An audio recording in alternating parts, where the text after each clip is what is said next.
राधे राधे, जय श्री कृष्णा। तो हम भगवत गीता के पाठ में अध्याय 2 पढ़ रहे थे, जिसमें हम श्लोक 37-38 तक पढ़ चुके थे।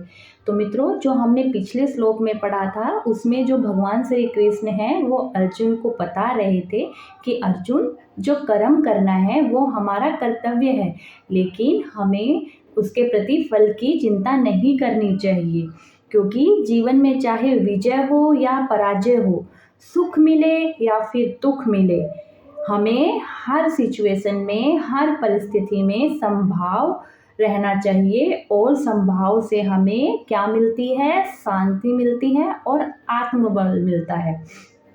तो ये बात हमें श्री कृष्ण भगवत गीता के अध्याय 2 में श्लोक 37-38 में बता चुके थे। अब हम आगे जो पढ़ेंगे वो श्लोक 39वां और 40वां पढ़ेंगे, जिसमें हमें श्री कृष्ण भगवान बताएंगे कि हे अर्जुन, जो ये ज्ञान है वो सिर्फ युद्ध भूमि तक सीमित नहीं है, बल्कि हमारे पूरे जीवन का आधार है। तो चलिए हम इस गीता के अमृत ज्ञान में आगे बढ़ते हैं, जिसमें श्री कृष्ण अर्जुन को क्या समझाते हैं वो देखते हैं हम। तो इसका पहले हम श्लोक का अध्ययन कर लेते हैं। ऐसा तेह भीता सांख्ये बुद्धि योर्गे त्वमिमा श्रेणु बुद्धिया युक्तो यया पार्थ कर्म बंधनम प्रहास्यसि। अर्थात इसमें व्याख्या दी गई है कि यहाँ तू पद प्रकरण संबंध विच्छेद करने के लिए आया है। अर्थात पहले सांख्य का प्रकरण कह दिया, अब योग का प्रकरण कहते हैं।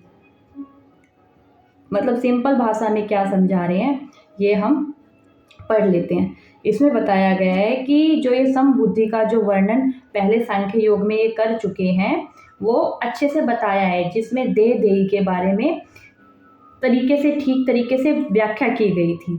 इसमें बताया गया था कि जो ये देह देही का ठीक ठाक विवेक होने पर समता में अपनी स्वतः सिद्ध स्थिति का अनुभव हो जाता है, कारण कि देह में राग रहने से ही विषमता आती है। इस प्रकार सांख्य योग में तो समबुद्धि का वर्णन हो चुका है। अब इसी समबुद्धि को तो कर्म योग के विषय में सुन। मतलब अभी तक जो हम पढ़ रहे थे वो सांख्य योग में पढ़ रहे थे, तो उसमें देह देही का ठीक से अगर हम प्रयोग करें, विवेक के अकॉर्डिंग करें, अध्ययन करें, समझें, तो हमें समभाव की स्थिति प्राप्त हो सकती है। पर इसी का अब हम सांख्य योग से ना लेके हम कर्म योग से समबुद्धि को किस तरीके से पाया जाता है, किस तरीके से हम उसको नियंत्रण में ला सकते हैं, उसके बारे में, उस विषय के बारे में पढ़ेंगे। तो इसमें क्या बताया गया है, चलो आगे बढ़ते हैं। इमाम कहने का तात्पर्य है कि अभी इस समबुद्धि को कर्म योग के विषय में कहना है कि यह समबुद्धि कर्म योग कैसे प्राप्त होता है, इसका स्वरूप क्या है, इसकी महिमा क्या है। इन बातों के लिए भगवान ने इस बुद्धि के योग को विषय में सुनने के लिए कहा है कि कर्म सांख्य योग में तो देह देही आत्मा परमात्मा बता रहे थे, अब इसको भगवान श्री कृष्ण हैं वो हमारे जो जीवन है, रियल जीवन में कर्म को लेके उस पर रिलाई करके बताएंगे कि किस तरीके से क्या होता है, इसकी महिमा क्या है। इन बातों के लिए भगवान इस बुद्धि को योग के विषय में सुनने के लिए कहा है। अर्जुन के मन में युद्ध करने के से पाप लगने की संभावना थी, जो हम पढ़ चुके हैं पहले अध्याय के 36वें और मतलब 45 श्लोक में। स्टार्टिंग से ही अर्जुन ये कहता आ रहा है और श्री कृष्ण भगवान उसे मोटिवेट कर रहे हैं कर्म के प्रति। परंतु भगवान के मत में कर्मों में विषय बुद्धि राग द्वेष होने से ही पाप लगता है, समबुद्धि होने से पाप लगता ही नहीं। भगवान कहते हैं कि अगर कोई भी मनुष्य समबुद्धि होके बैलेंस बना के बीच का रास्ता चुन के कोई भी कार्य करता है तो उसे कभी भी पाप नहीं लगता। फिर वो दुनिया की नज़रों में, समाज की नज़रों में उसे पाप कहा जाए, कुछ भी कहा जाए, पर लेकिन अगर कोई भी मनुष्य कोई भी कार्य समबुद्धि होकर, समभाव में होकर, बीच का रास्ता चुन के उस कार्य को करता है तो उससे पाप नहीं लगता है। जैसे संसार में पाप और पुण्य की अनेक क्रियाएं रहती हैं, पर उनमें से हमें पाप पुण्य नहीं लगते, क्योंकि उनमें हमारी समबुद्धि रहती है, अर्थात उनमें हमारा कोई पक्षपात, आग्रह, राग द्वेष नहीं रहते। ऐसे ही तू समबुद्धि से युक्त रहेगा तो तेरे को भी ये कर्म बंधन कारक नहीं होंगे, इसी अध्याय के 7वें श्लोक में अर्जुन अपने कल्याण की बात पूछ रहे थे, इसीलिए भगवान कल्याण के मुख्य मुख्य साधनों का वर्णन करते हैं। पहले भगवान ने सांख्य योग का साधन बताकर कर्तव्य कर्म करने पर बड़ा जोर दिया है कि क्षत्रिय के लिए धर्म रूप युद्ध से बढ़कर श्रेय का अन्य कोई साधन नहीं है। और फिर दूसरे अध्याय में बताया गया है कि फिर कहा है कि समबुद्धि से युद्ध किया जाए तो पाप नहीं लगता है, ये दूसरे अध्याय के 48वें श्लोक में कहा है। अब उसी समबुद्धि को कर्म योग के विषय में कहते हैं। अब ये तो बताया, अब उसी समबुद्धि को कर्म योग के विषय में बताएंगे कि समबुद्धि कर्म योग में किस प्रकार कार्य करती है। कर्म योगी लोक संग्रह के लिए सब कर्म करता है, अर्थात जो मतलब कर्म करने वाला है वो ये लोक संग्रह के लिए सब कर्म करता है। जो हम इस लोक में रह रहे हैं, जो हमारे कर्तव्य का जो भी संग्रह है उसमें एक कर्म योगी है, सारे कर्तव्य करता है, पर वो किस तरीके से करता है उस पर उसे ध्यान देना अति आवश्यक है।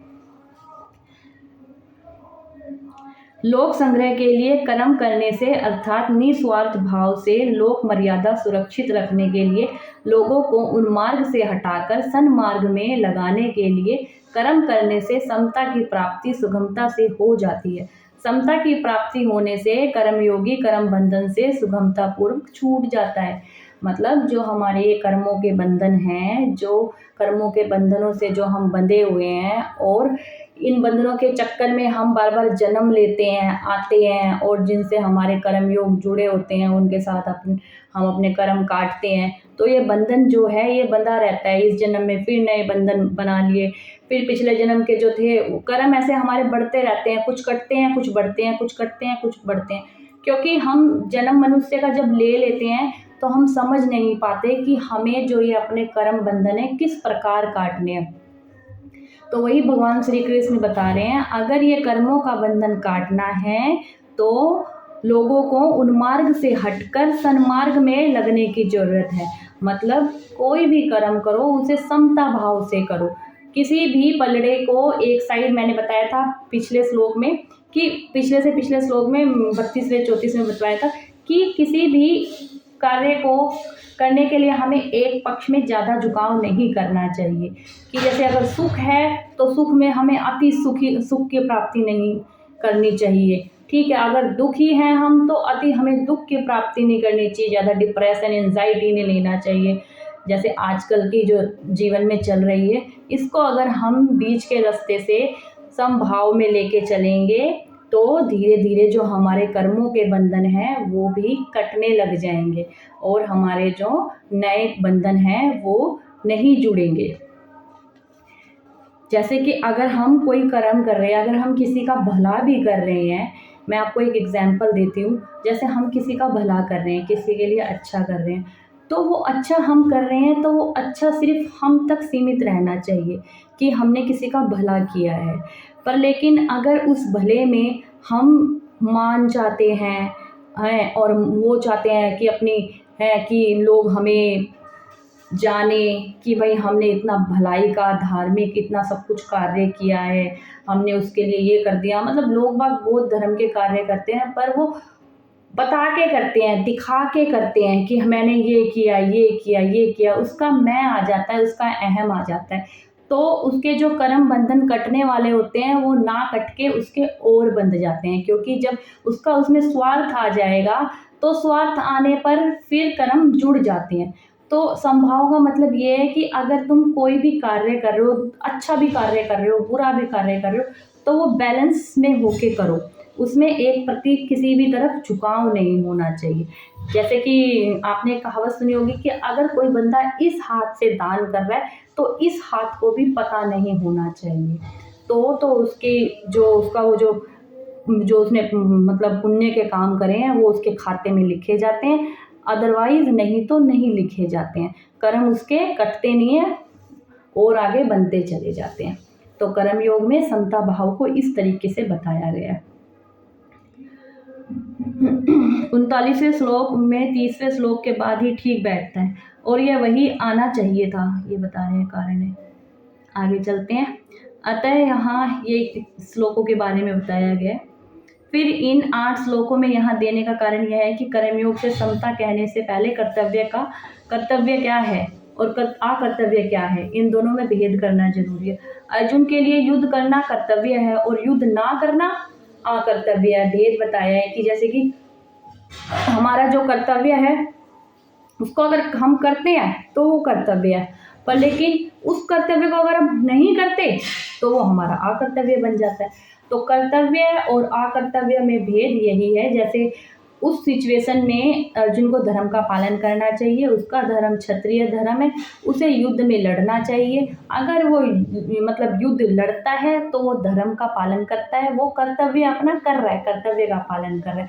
वहीं अगर वो युद्ध से पीछे हटता है, कर्तव्य अपना नहीं करता है, तो वो अकर्तव्य में आ जाता है। इसी प्रकार जो हमारे कार्य हैं, जैसे कि अब कुछ भी, कोई शिक्षक, मैं कितने उदाहरण देती हूँ, कोई भी जैसे डॉक्टर है, डॉक्टर का कर्तव्य, प्रथम कर्तव्य ये होता है कोई रोगी आ जाए तो उसका इलाज करे, और अकर्तव्य क्या हो जाएगा कि वो मना कर दे, तो वो कर्तव्य का अपना पालन नहीं करेगा। इसी प्रकार कोई भी हो, अब जैसे कोई एक भगत है, उसका मंदिर में अपना इष्ट देव के लिए, अपने प्रभु के लिए उसकी आराधना करना, और कोई भी मंदिर में आए तो उसके लिए समभाव से उसको मतलब अच्छे से वो करना, भगवान का भी भगत है, सबके लिए उसको एकता रखनी चाहिए है, और अपने भगवान का भजन सिमरन करना चाहिए, ये उसका कर्तव्य है। अगर वो ये कार्य नहीं करता है, इसके बजाय दूसरा कार्य करने लग जाता है, भगवान की भक्ति ना करना, ठीक है, और उस भक्ति के चक्कर में भक्ति का रूप आगे से दिखा के पीछे कुछ और काम करना,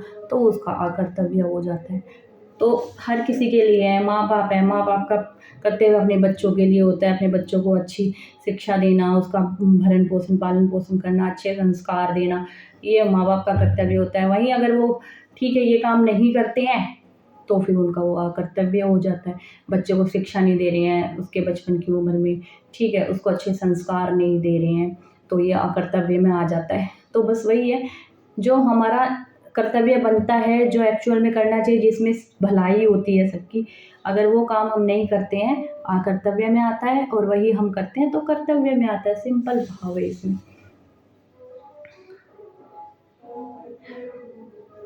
तात्पर्य है कि पहले 11वें से 30वें श्लोक तक सत असत के वर्णन से समता बताई गई, फिर सत सत ही बताया गया, फिर असत असत ही, इनमें कोई कुछ भी परिवर्तन नहीं कर सकता। फिर 21वें से 48वें श्लोक तक कर्तव्य अकर्तव्य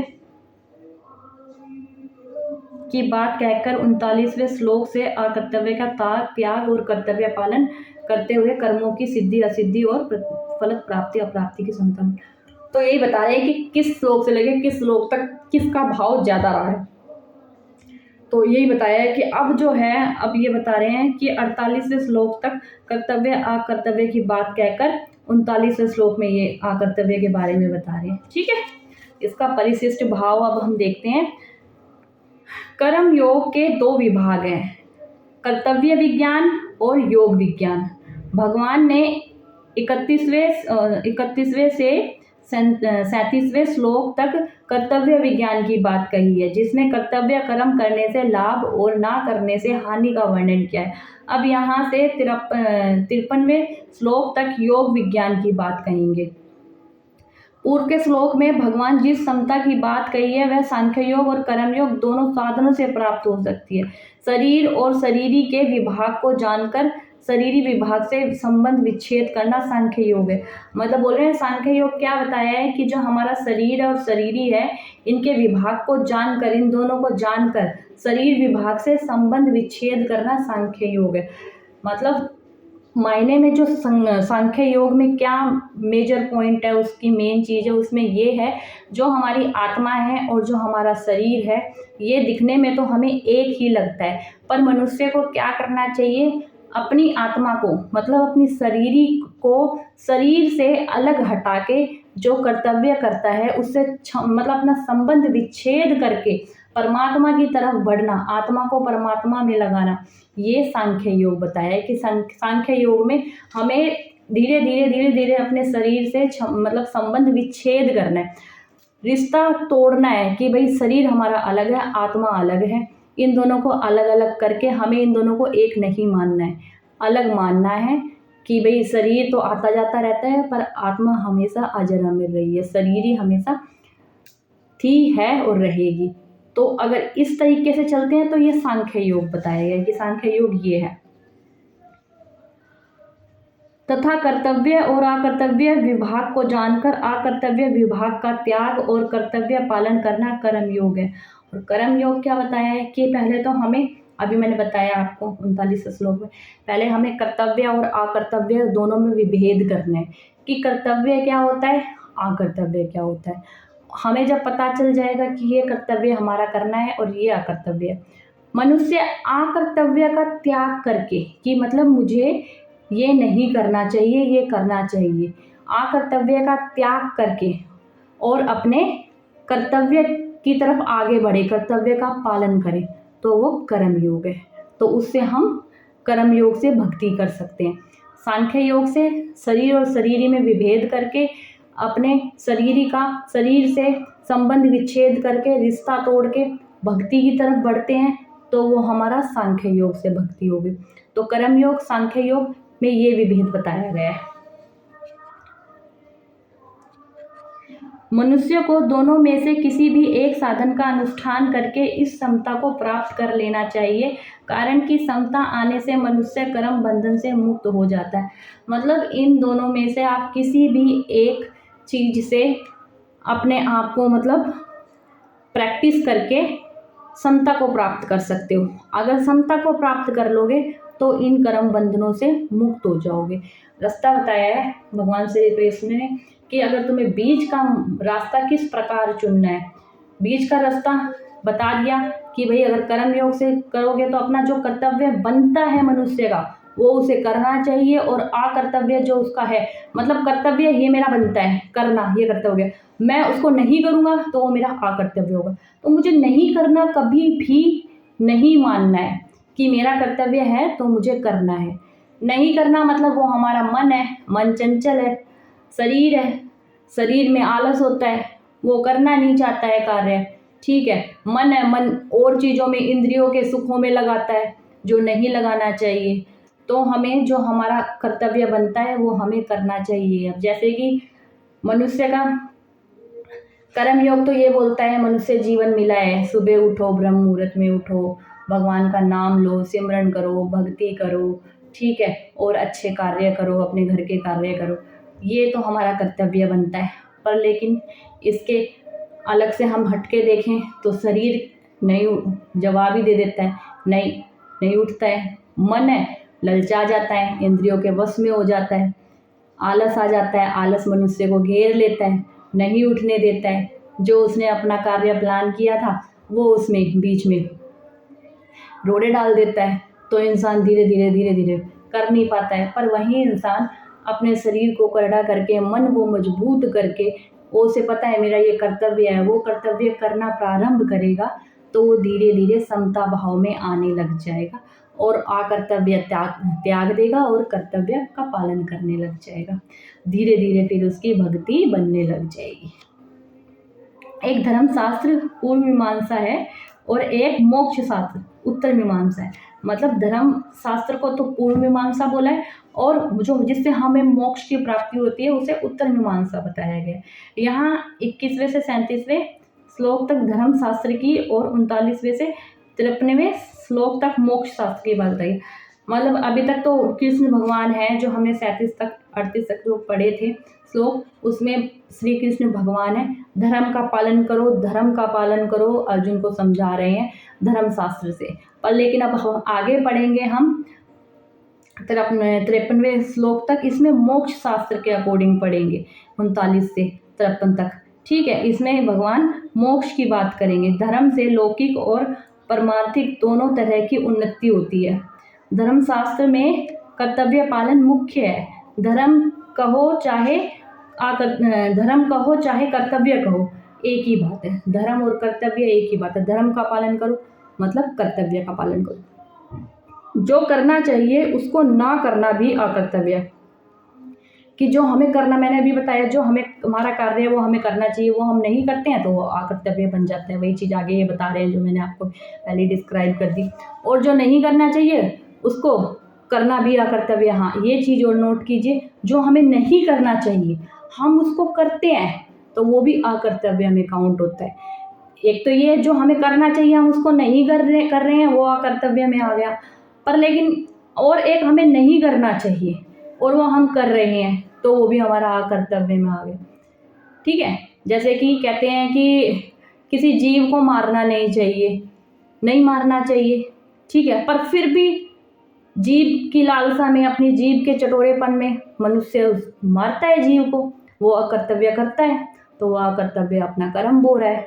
बंधन है, बंधन में बंध रहा है, साइकिल में फिर और कर्म जोड़ रहा है, क्योंकि तुम आज जिसको मारोगे तो भाई कल तो भाई कर्म योग है, भुगतना ही पड़ेगा।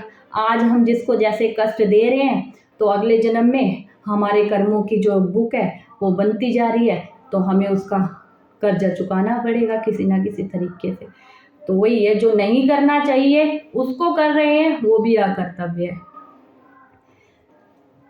जिससे अपने सुख की इच्छा का त्याग करके दूसरे को सुख पहुंचाया जाए और जिसमें अपना भी हित हो और दूसरे का भी हित हो, वह कर्तव्य कहलाता है।